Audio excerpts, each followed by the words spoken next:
oya njye mvugira rubanda abaraperi niko kazi kacu uba ari ubuswa cyane kwirya ku mwana ukizamuka kubera ko ntabwo uzanazagera challenges nziza abanzi bose bagira kabisa upcoming ntabwo no return ntabwo nakongera guha abanzi icyuho ko njye imyaka ngezemo niho gushaka ubuzima n'amafaranga ntabwo ari imyaka rero yo kwigomeka no gukora ubuhomoro nshimira cyane by'umwihariko Inzozi TV na televiziyo yantekerejeho n'iby'agaciro cyane n'iby'agaciro kuntekerezaho umuhanzi ukizamuka nta kintu mba mfite nta kintu wavuga ngo wenda biba byerekanye ko hatangiye kuzamo civilization mutakita wenda ku muntu babazaniye ahubwo mwita ku bikorwa tu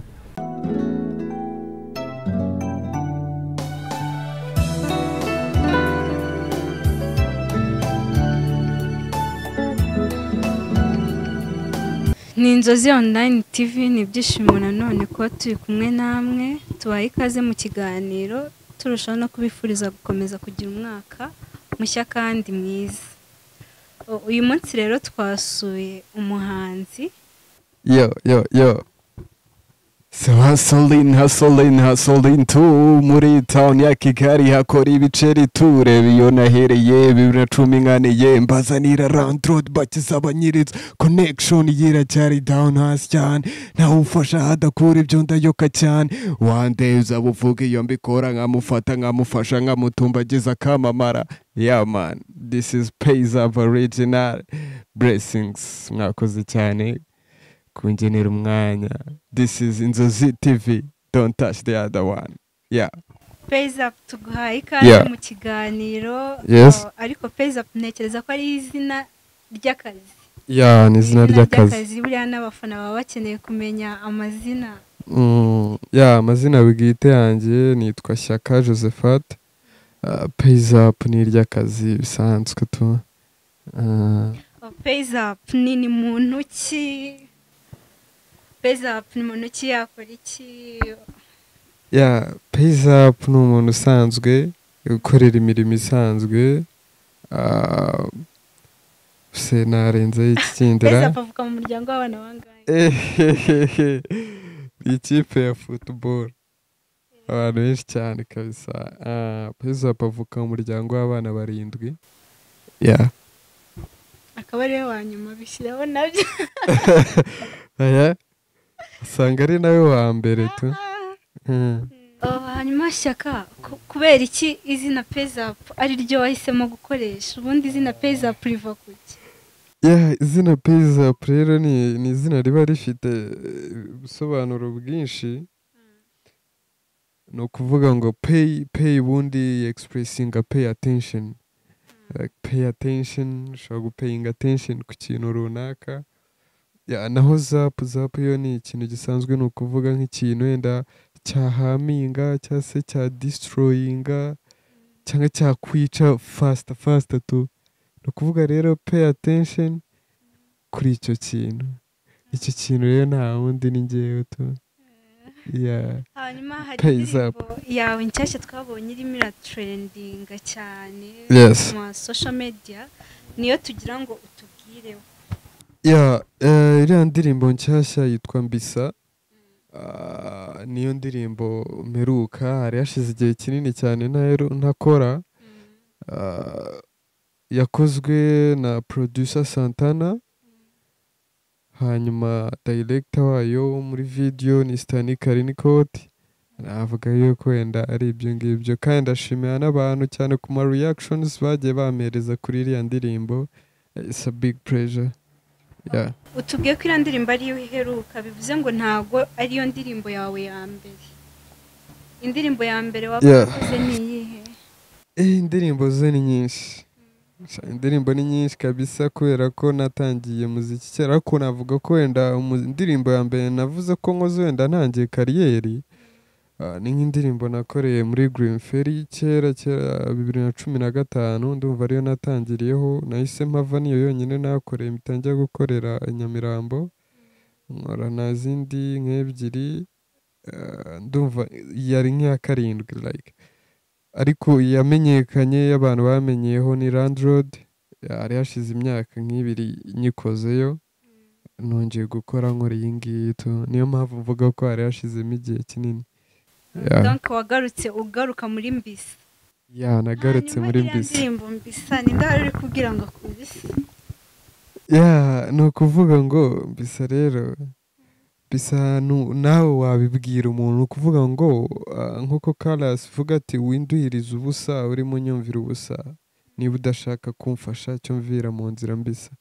Ni ukuvuga ngo hari abantu benshi, hari umuntu, abantu benshi bagenzwa no kunota agucunga gusa.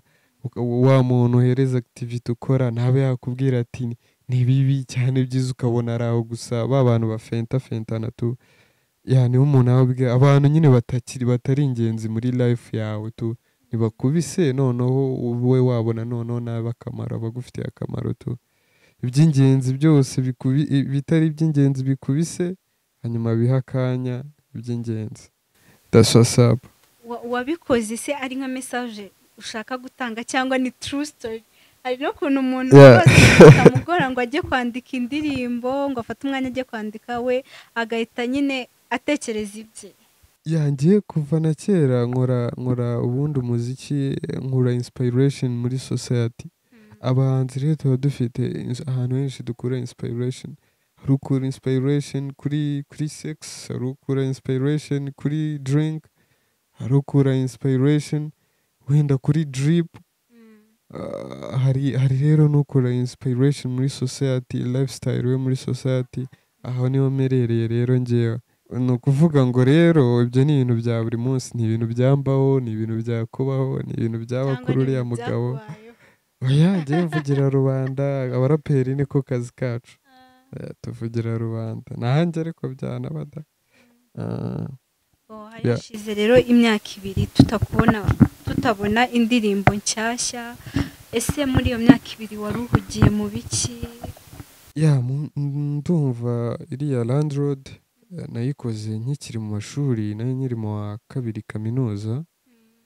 Urumva umwaka wa nyuma urana byari kaya nigaga i Butare, studio menshi abizi gukora umuziki babyiza uri hano mu mujyi byarangoraga rero gora ry'amarituru ngaruka aha. Urumva niyo myaka ni nk'uwo mwaka umwe mu wa 3 ndangiza hariya ngaruka hano. Ubu niyo mpamvu hanyuma Peza hari ukuntu umubyeyi abona nk'umwana agiye kwinjira mu kintu runaka akaba yamuha nyine nk'inama. Wowe ntago urumva umuziki wawinjiyemo ukiri mutoya, ntago ababyeyi bigize bakubwira ngo ibintu ugiye kwinjiramo n'iby'ibirara, cyane cyane nka rap ababyeyi benshi ntekereza ko babanza guca abantu intege. Ntabwo umubyeyi we ntiyaguca intege, ahubwo sosiyete niyo guca intege. Kuko umubyeyi uko byagenda kose ntabwo keretse ari ingeso mbi nibwo wenda umutera impungenge. Naho biriya mubyeyi ni ikintu aba ashaka ko umubyeyi wese aba ashaka kubona umwana we yishimye. Ahubwo sosiyete niyo guca intege. Naho umubyeyi we aba ataranamenya n'ibyo urimo wese uko ukiri umwana, avuga ati mwana rero abagifata ntabwo uba utaramenya ngo kariyeri ye ni iyihe. Ugomba kumureka nyine agacanganya hose. Impamvu nari nkomoje ku babyeyi, abaraperi bo mu Rwanda abenshi bazwiho nko gukoresha ibiyobyabwenge. That's why nari nkoresheje imvugo nyine mvuga ku babyeyi. Sangiye nta kibazo kabisa, nta kibazo yigeze abigiraho tu. Yarakubwiye courage komeza. we none ni umuntu utarunanabizi n'ibintu nk'ibyo, yumvaga mbikora gusa ntago yarazi ngo ni ibiki. Cyakoze ubagenda bimenya gake bibona, ariko ntago yabyita ko nge imyaka ngezemo ni nko gushaka ubuzima n'amafaranga. Ntago ari imyaka rero yo kwigomeka no gukora ubuhomoro. Ni imyaka yo gukora, gushaka ubuzima tu. Hanyuma muri icyo gihe umaze ni uwuhe mu producer waba warakugoye? Hari ukuntu umuntu nyine yegera nk'umu producer rimwe na rimwe ukabona naguciye amazi. N'urugero wenda ubwiye nka producer wenda Stani ndashaka ko nkorera video, akakubwira ati reka njye nta kintu nagufasha. Ibyo ni ibintu rero ngibyo rwose ni ibintu biba ku mwa upcoming wese. Niyo mpamvu buri mu upcoming ataba agomba gucika intege kuko anyura mu bintu byinshi bimuca kime bimubabaza, niyo mpamvu uba ugomba guhasoringa kugira ngo ba bandi bose bakweretse ko ntacyo ushoboye ko njye ndi umuhanzi isaha n'isaha Imana yabishatse wanakwamamara overseas, ariko sininde mu producer wabonye avuye wenda ngo ajye gukora indirimbo Canada cyangwa se ngo ariko abahanzi wenda bava akajya Belgique agakubita.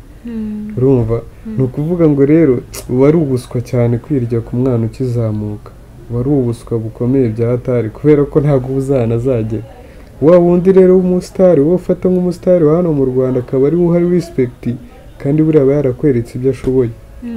Buriya nta handi hantu haba harenze, buriya aba yarakweretse ibyo ashoboye tu.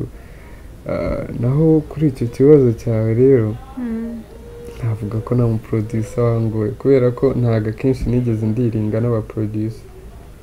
Nari mfite umuntu akamfasha w'umuvandimwe akadiringa nabo, nkaza nsanga deal yarangije gucamo nkaza njya kuri mic wenda nkora, ntabwo nigeze mpura. Ariko izo ni challenges nziza abahanzi bose bagira kabisa aba upcoming.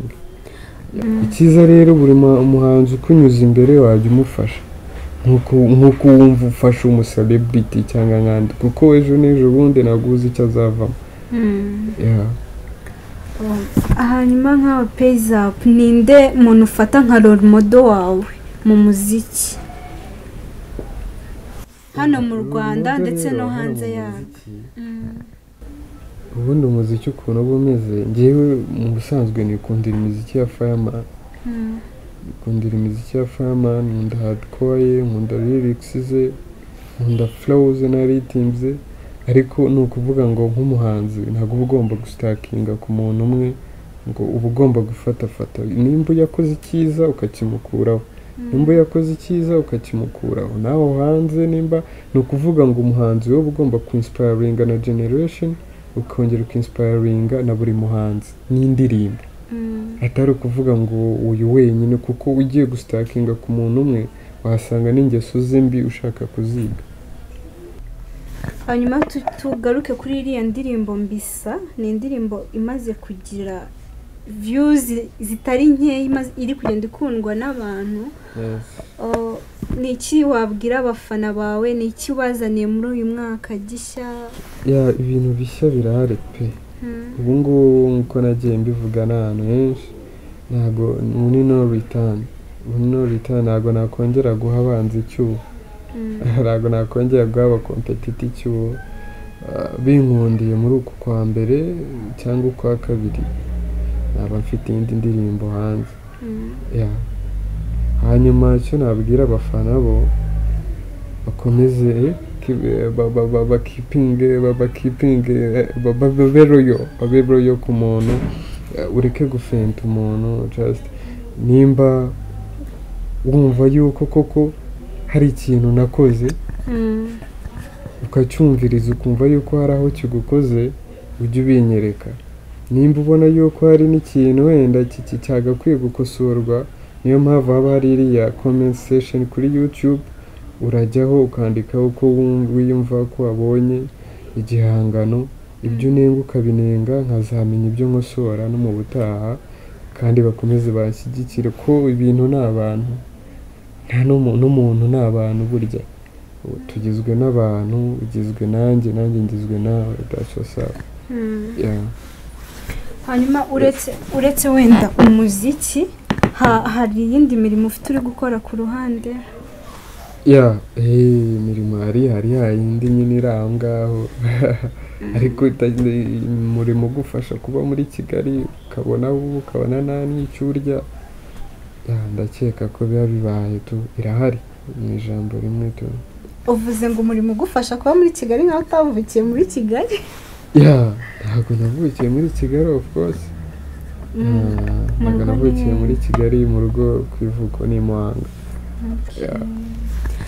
hanyuma peza tugenda tugana ku musozo w'ikiganiro niki wabwira abanyarwanda hari nk'umwana uba wumva yifitemo impano yo kuba yaririmba ariko agifite kwitinya muri we akavuga ngo ninjira wenda muri rap baramfata nk'ikirara batangire kumva ko nkoresha nanjye wenda ibiyobyabwenge kuko hari ingero nyinshi twagiye tubona z'abaraperi bamwe bagiye bagiwawa abandi bagiye bafungirwa mu magereza atandukanye kubera ibiyobyabwenge.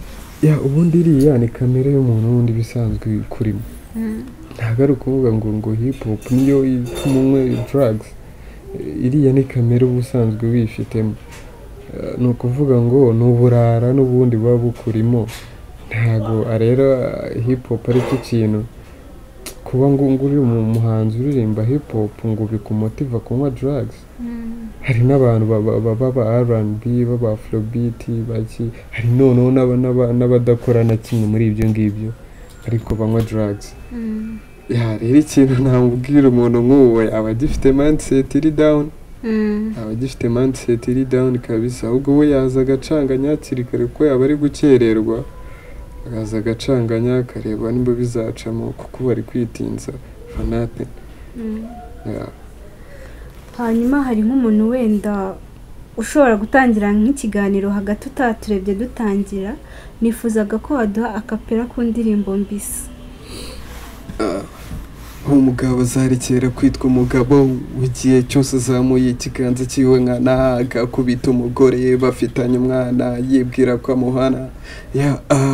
Umuhungu zarekera kwitwa umusore igihe cyose yandaritse ubusa bw'umukunzi we mu mafoto n'amashusho nyuma yo gutana.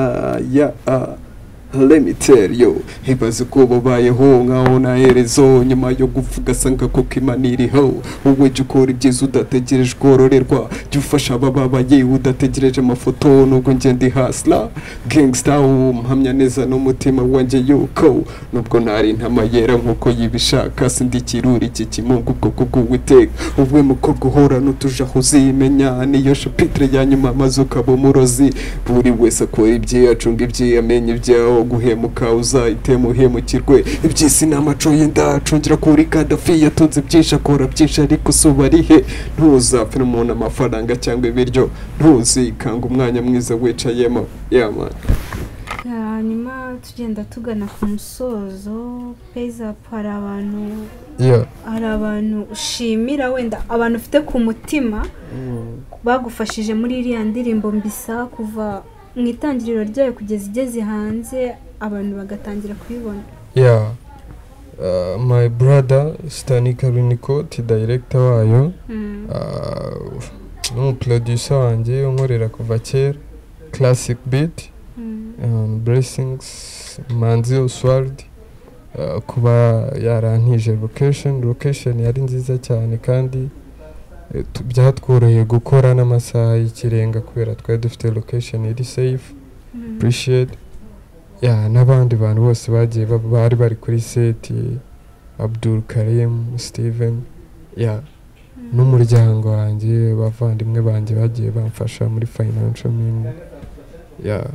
Appreciate nshimira cyane by'umwihariko Inzozi TV na televiziyo yantekerejeho n'iby'agaciro cyane iby'agaciro kuntekereza umuhanzi ukizamuka nta kintu mba mfite nta kintu wavuga ngo wenda kiriya ikoni wenda kidasanzwe wenda afite cyatumye ari njye mutekerezaho n'umunsi ako kuba mwararebye ibihangano byanjye mukareba ibikorwa byanjye biba byerekanye ko hatangiye kuzamo civilization mutakita wenda ku muntu babazaniye ahubwo mwita ku bikorwa tu. Blessings. Urakoze cyane Peza wakoze kubw'umwanya wawe. Urakoze cyane namwe.